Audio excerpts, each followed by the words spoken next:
Good morning, everybody. Welcome to a Wednesday edition, a midweek edition of 5 Minutes with Phil. How are you doing today? I hope your week is going well. I hope you're staying warm and hope you and your loved ones are doing well and are blessed. Before I go any further, hey, let me remind you Facebook users that there is a page that is dedicated to nothing but 5 Minutes with Phil, and you can go there and just search for 5 Minutes with Phil.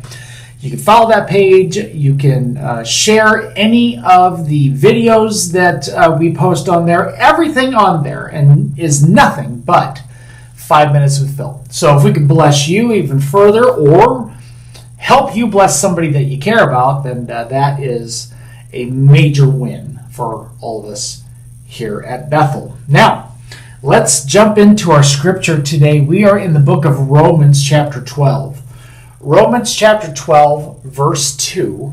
And we get a good challenge today as in regards to our thoughts, in regards to the impact that changing our way of thinking will have on the rest of our lives. Let me show you what I mean. Romans 12:2 says this: "Do not conform to the pattern of this world, but be transformed by the renewing of your mind.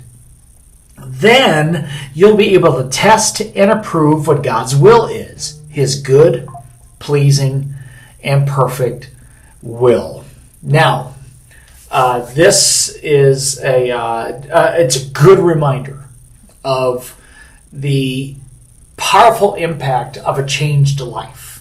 And I'm convinced that a true distinguishing point of a person's maturity in Jesus is how much they allow Jesus to change them.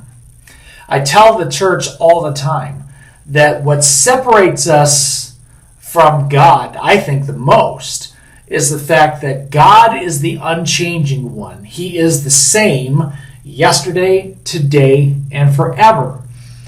We, on the other hand, have got to be in a constant constant mode, if you will, of change, a changing lifestyle where every day I wake up and, Lord, what do I need to change to be more like you? What needs to happen in my life in order to be more like Jesus?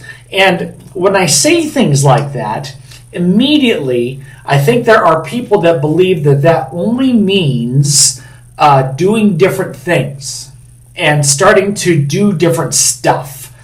And that's not at all what I'm suggesting today.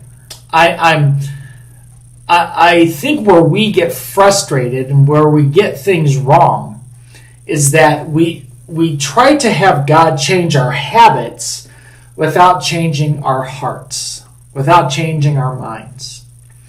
And what was interesting here, when Paul's writing this to the Corinthians, he said, "Don't be conformed to the pattern of this world, but be transformed." How?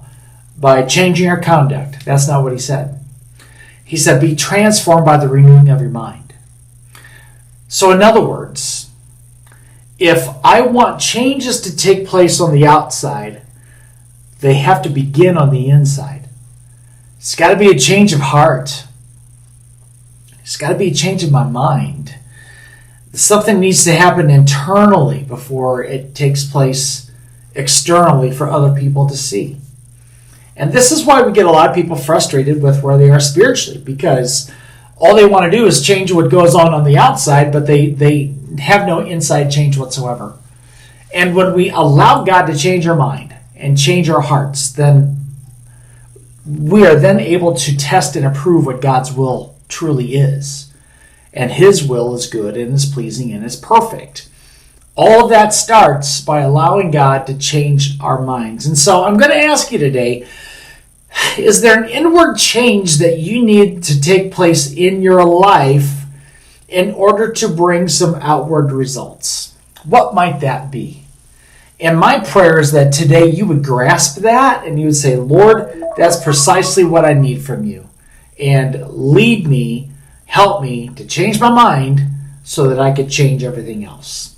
Okay, gotta let you go. Thanks for joining me today. We love you.